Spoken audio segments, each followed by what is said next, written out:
یہ ہنسنے کی بات نہیں، میں آپ کو ہنستے ہنستے کچھ بڑی بات سمجھا رہا ہوں۔ میں آپ کو بتانا چاہ رہا ہوں کہ تم اپنا ایمان سے بھی مضبوط کر لو، اپنا رشتہ اپنے تعلق اپنے رب سے جوڑو، پھر دیکھو اللہ ان کے ہر پلان کو فیل کرے گا۔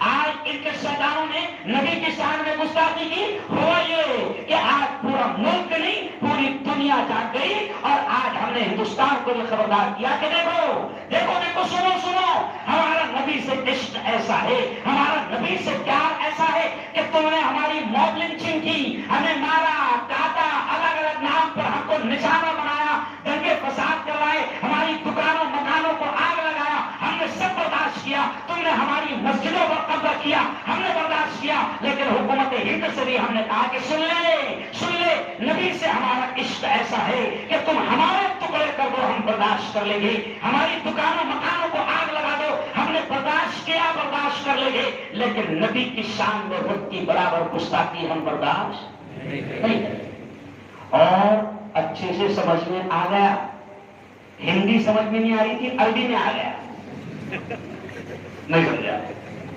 عجیب بات ہے، ہندی نہیں سمجھ میں آ رہی تھی، ارے بھائی کیا نہیں سمجھ میں آ رہی تھی؟ ہندی نہیں سمجھ میں آ رہی تھی، واللہ یہ ابھی نہیں سمجھ میں آ رہا، کیا سمجھ میں آ رہا؟ واللہ یہ ابھی بھی خلاص سمجھ میں آ گیا۔ پھر میں نے ایک جملہ اور کہہ دیا، ایسا کہتے رہتا ہوں میں نے ایک جملہ اور کہہ دیا کہ کمال ہے یار تیرا، رب سے نہیں ڈرا، عرب سے ڈرا۔ کس سے نہیں ڈرا؟ رب سے نہیں ڈرا، عرب سے ڈرا۔ تو میں نے کہا سن، یہ عرب والے رب کو ماننے والے ہیں، رب سے ڈرنا سیکھ جا، تو بھی خیریت سے رہے گا اور پوری دنیا خیریت سے رہے گی۔ اور ہم چاہتے ہیں کہ اس پیارے ملک میں جیسے اس پیارے ملک کو ہمارے علماء کرام نے سجایا سنوارا، قربانیاں دی، مسلمانوں اس بات کو بھی سمجھ لو کہ یہاں پر ہم کو احساس سے کمتری کا شکار بھی نہیں ہونا ہے۔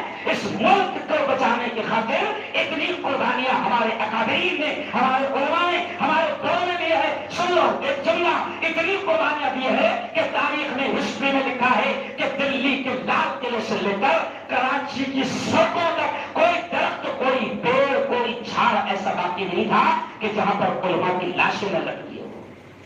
اتنی قربانیاں دی ہے، اور آج بھی ہم اس ملک میں امن لانا چاہتے ہیں۔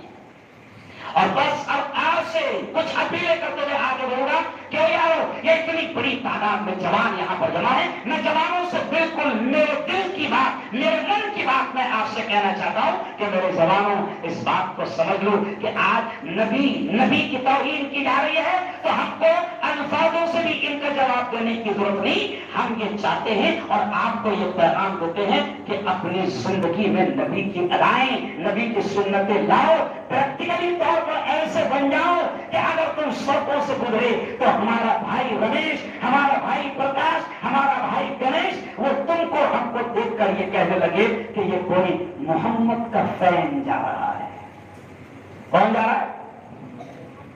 اپنے آپ کو سجاؤ، اپنے چہروں کو سنت رسول سے سجاؤ، اپنا لباس، اپنا ڈریس اسٹائل، اپنا ہیئر اسٹائل، اپنا واکنگ اسٹائل، اپنا ٹاکنگ اسٹائل، چلنے کا انداز، بولنے کا انداز، ویوہار، کاروبار، بزنس، لین دین، اس کے سلوک، اخلاق ایسے اپناؤ کہ آپ کو دیکھ کر یہ کہنے پر مجبور ہو جائے کہ یہ کوئی محمد کا فین ہے، محمد کا غلام ہے۔